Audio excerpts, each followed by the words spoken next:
Greetings, ladies and gentlemen, and welcome to this latest edition of Tales from Outer Space. Hope you enjoy. Story number 1. An Opportunity, written by Svanya Vartson. Sarah walked through the city, toting a pack half her size. An alien out of place. Everything marked her as different. She was short, had a full head of dark brown curls, skin that was often referred to as porcelain, and 2 forward-facing, bright blue eyes. Her 2 arms swung as she bounced in the light gravity on her 2 legs. The people she walked past, or an eye, shot her looks ranging from curiosity to thinly veiled disgust. Humans weren't completely unknown to the Laneth, but as far as Sarah could tell, she was the only one who'd ventured past the main port area. She was certainly the only non-Orani in the university. The Orani were all 2 meters or taller, 4 eyes set to the set of 270-degree view. 2 large, 3-jointed arms ending in large 6-fingered hands below 2 smaller, 2-jointed arms with finer 6-fingered hands. They walked on 4 limbs and reminded her of hairless blue centaurs. She had been here long enough to tell the males and females apart, although the differences were subtle, given the flowing, robe-like garments they all wore that covered everything from their upper shoulders to all 4 of their ankles. One male shot her a look of open disdain, so she greeted him formally. "May this turning sky bring you gifts from the mothers." She smiled without showing her teeth. Showing teeth was an uncontrollable reaction to fear amongst their kind. The man snorted in the way only an Orani can, expelling all the air from his massive lungs out the 2 large slits that made up his nose. The resulting flapping of the covers was close to the sound Sarah made when she puffed out her cheeks and flapped her lips. Seeing how it always made her dormmates laugh, she responded to the large man in kind. He didn't seem amused. Switching to informal speech, Sarah said, "Still, I hope you have a good turning. I would hate to think that I'd ruined your day." She gave a slight bow and walked on. As much as she enjoyed exploring, she had to art supplies and snacks she'd gone out for and decided to head back to the university. A soft sound drew her attention to a dark alley beside a quiet bar. In any equivalent-sized city on Earth, Sarah would never venture down a dark alley. Here, though, she had no cause for concern. She walked down the alley, looking for the source of the sound. Walking past the trash receptacle, she caught movement from the corner of her eye. There was Orani huddled in the shadow, his teeth showing. Sarah sat down cross-legged, her side to the male, and looked down the alley. She learned that when Orani was frightened, staring at it didn't help the situation. "I'm not going to hurt you," she said. "My name's Sarah. What's yours?" Donma." His voice was just above a whisper. "I'm very pleased to meet you, Donma." By turning her eyes to the side, she could see that his limbs were exposed from their oversized and tattered robe, were little more than skin and bones. "Do you have a place to go?" No, this is home. I can see that you're still uneasy around me," she said. "I'll leave you to your peace, but I'd like to see you again later, if that's okay." "Yes, you can." Sarah made for the dorms in the bounding, low-gravity loaf that enabled her to cover large distances in a quick, efficient manner. She burst through the door into a dorm and tossed a pack on the sleeping area. Her dormmate jumped at the noise and turned, her teeth showing for a split second. "Sarah, what's gotten into you?" "Sorry I startled you, Harry, but could you take me shopping? I thought you just went. At the human commissionery at the docks, but I need you to take me shopping like an Orani, please." "Caramella?" Why not? I'm not doing anything else." It was Sarah's first trip to the shopping center. She'd passed by before, but hadn't gone in for fear that she might violate some cultural taboo. Today was different, though. She had a guide. "What do you want to see first?" Arimala asked. "A robe for a male about your size, but skinny." Arimala clasped her 4 hands together and tilted her head. "Oh, has some young male captured your attention?" Kind of," Sarah said, "but not like that." Sarah picked out a simple robe, but well made from warm, thick fabric. In the same shop she found a blanket to buy as well. Her purchases slung over her shoulder, she followed Arimala back out to the main promenade of the shopping center. "Where to next?" Arimala asked. "Food." "Hungry? We can eat at the restaurants by the entrance. They have human-compatible food too. Sarah cut her off. Not for me, and not for now. Food for later. Stuff that doesn't have to be cooked or heated up. Want to stock up the dorm? You don't have to do that. Harry, please. Okay, let's go to the grocery. Wait. Is this for the mystery mail? Yes. But are you proposing to this mail? Buying clothes, household goods, and food is a way you ask someone to join your family. I'm not proposing. He needs this. I'm sure he'll get it. It took a bit of convincing, but Sarah got Aramala to help her fill the bags with a mix of healthy, tasty foods and not so healthy snacks. The cashier wouldn't take Sarah's money. You can't eat any of this, he said.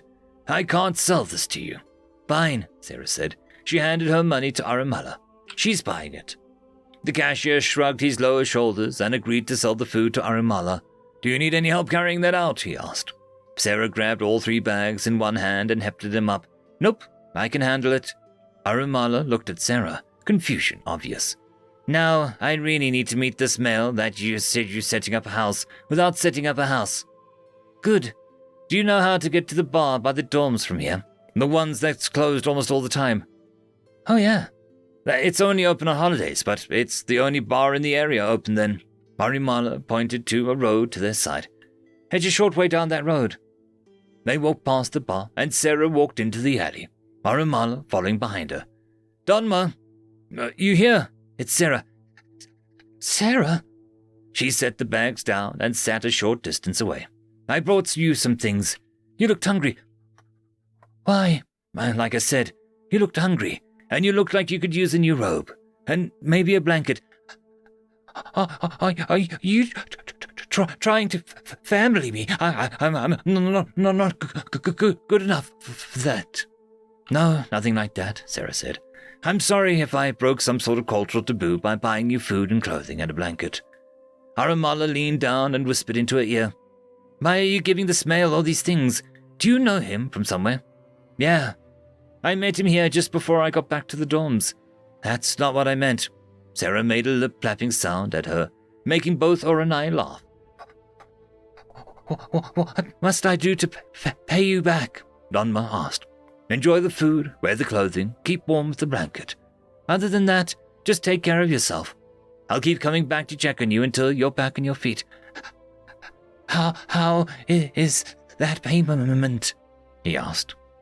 Sarah stood and straightened her back. Listen, I have a good life. I grew up with plenty and never wanted for food or shelter or anything.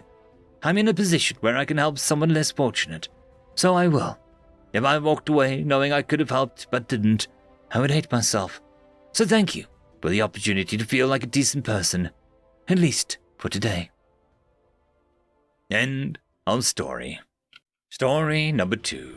The Phoenix Planet, written by Monarch 357. It made no sense. Of course, the beginning did. Many single systems beings strike at the great filter of mutual nuclear annihilation. It just happens, and there isn't much that can be done beyond cataloging the planet and salvaging what can be saved. This pattern was followed from the formation of the first supranational galactic union and throughout the next thousands of years. Then, we found the outliers. They weren't a single system power, a tragedy occurring before a society breaks the bindings of sublight travel and touches the stars. No, not even close. It was the humans, our brothers from close to the beginning, the galactic peacekeepers, the innovators. They had purged their own home with the scouring light of thermonuclear weaponry and risen from the crumbling ruins. We met the humans emerging from a system nowhere near the outliers we discovered so recently. Their new home, what we thought was their true origin, was almost identical to the world that they destroyed, and they seized it with the desperation of a dying animal. They pushed on, through the irradiated ruins of their ground, their cradle, and found a new home for themselves amongst the stars. If they had a choice, they would never have left, but the new home called, and their old one pushed them away. The humans had lost their cradle, Earth, as they called it, due to the petty growing pains of an ununified civilization escalating into near omnicide.